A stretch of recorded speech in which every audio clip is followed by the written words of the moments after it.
बहुजन नायकों के इतिहास को समेटे 2025 का बहुजन कैलेंडर आ गया है। आज ही बुक करिए अपना बहुजन कैलेंडर। डिकोडिंग अंबेडकर, ये टाइटल क्यों? देखिए, सबसे बड़ी बात है कि ये जो किताब का डिकोडिंग इसलिए कि आज तक बाबा साहब अम्बेडकर के बहुत सारे ऐसे आयाम हैं जिनको अभी तक भी भारत के शिक्षाविद हों, चाहे जर्नलिस्ट हों या आम पब्लिक हो, वो आज भी नहीं समझ पाती है। और बाबा साहब अम्बेडकर को उन्होंने बड़ी संकुचित दृष्टि से देखा या उनको जो है उनकी अवहेलना की और उनको गायब कर दिया, जिसको हम अंग्रेजी में इरेजर कहते हैं। और तीसरी तरफ कहीं ना कहीं उनका जो व्यक्तित्व था, जो कृतित्व था, उस पर लांछन भी लगाने की कोशिश की। तो इसको अंग्रेजी में कहा जाता है कि Baba Saheb Ambedkar has been victim of reductionism, erasure and stigmatization. तो वो कौन कौन से आयाम हैं जिसका जिक्र है इसमें, जिसके बारे में अभी तक चर्चा नहीं हुई, जिसको रिकॉर्ड करना चाह रहे हैं? मुझे लगता है कि सबसे बड़ी बात यह है कि बहुत सारी ऐसी चीज़ें हैं, जैसे आपके जनरल पब्लिक के लिए हम लें गांधी जैसी पिक्चर में, जिसको कहा जाता है कि विश्व की बहुत बड़ी पिक्चर है, बड़ी रिसर्च हुई है, रिचर्ड एटनबरो को बड़ा महिमा मंडित किया जाता है और उसको जो है विश्व के कई अवार्ड भी मिल जाते हैं, है ना, ऑस्कर भी मिल जाता है उसको। लेकिन उस पूरी पिक्चर में बाबा साहब अम्बेडकर का एक भी चित्र आपको दिखाई नहीं पड़ेगा। ये कौन सी विडंबना, ये रिसर्च है और इस रिसर्च को आप महिमा मंडित करते हैं बार बार।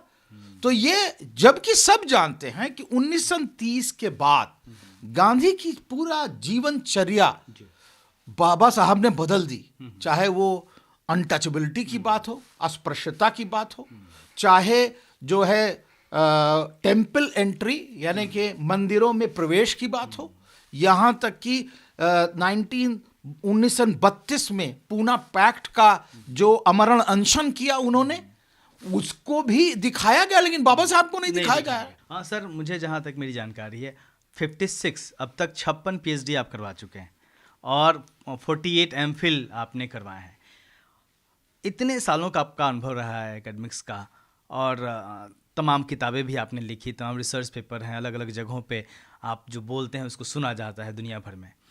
ऐसे में जब प्रोफेसर विवेक कुमार डिकोडिंग अंबेडकर लिखते हैं तो इसमें क्या अलग आ जाता है जो आम तौर पे कोई आम लेखक लिखता तो नहीं आता, और इसकी ज़रूरत कब आपको लगा, कब आपने काम शुरू किया इस किताब? देखिए, अक्सर क्या होता है, जितने भी लोग लिखते हैं, मैंने जो नंबर बताए वो सही थे? बिल्कुल सही आपने बताया, 56 PhD का।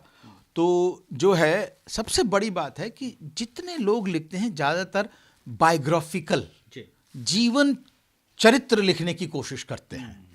बाबा साहब ऐसे थे, बाबा साहब वैसे थे, बाबा साहब ने ये किया, जो अलग अलग किताबों में लिखा। दूसरी तरफ कोई एक बहुत सूक्ष्म बात पकड़ लेता है, फिर वो कंपेयर करने लगता है बाबा साहब का बाहर से, जो बाहर के वैज्ञानिक हैं, समाज विज्ञानी हैं, उनसे, जैसे मैंने एंटोनियो ग्राम्शी का कंपैरिजन बताया, इसी तरह लोग ड्यूई से कंपैरिजन करने लगते हैं। तो मैं बाबा साहब को आत्मनिर्भर रूप में उनकी ज्ञान के जो है भंडारण से, उनके ज्ञान के उत्पादन में देखना चाहता हूं, एक एकेडमिक अम्बेडकर। और मैं बार बार कह रहा हूं कि लोग कहते हैं कि जो निम्न समाज के हैं, एक बहुत बड़ी हमारी समाज विज्ञानी, उन्होंने कहा कैन सबाल्टर्न स्पीक, क्या निचले समाज के लोग क्या बोल सकते हैं? लेकिन मैं कह रहा हूं कि नहीं, वो बड़े दिनों से बोल रहे हैं और बाबा साहब ये प्रमाणित है। Dalit subalterns are speaking from very long. Hira Dom बहुत पहले बोल चुके थे। लेकिन क्या आप सुन सकते हैं? क्या अभिजात वर्ग, कैन इलीट्स हियर?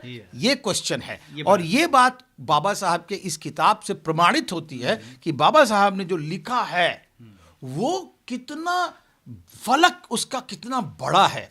वो कंपैरेटिव एनालिसिस में, जैसे फ्रांस की क्रांति बाबा साहब ला रहे, जापान की क्रांति और तब भारत की क्रांति से कंपेयर कर रहे हैं। बाबा साहब अम्बेडकर रोम की जो है मतलब स्लेवरी को ला रहे हैं, अमेरिकन स्लेवरी को ला रहे हैं, तब यहाँ की अनटचेबिलिटी से कर रहे हैं। बाबा साहब जब कानूनविद हैं तो वो अमेरिका का जो है कॉन्स्टिट्यूशन, कनाडा का कॉन्स्टिट्यूशन, साउथ अफ्रीका कॉन्स्टिट्यूशन, ये सब ला करके तब बाबा साहब जो है देख रहे हैं। तो ये जो फलक है, इसलिए ये किताब दूसरी किताबों से भिन्न है।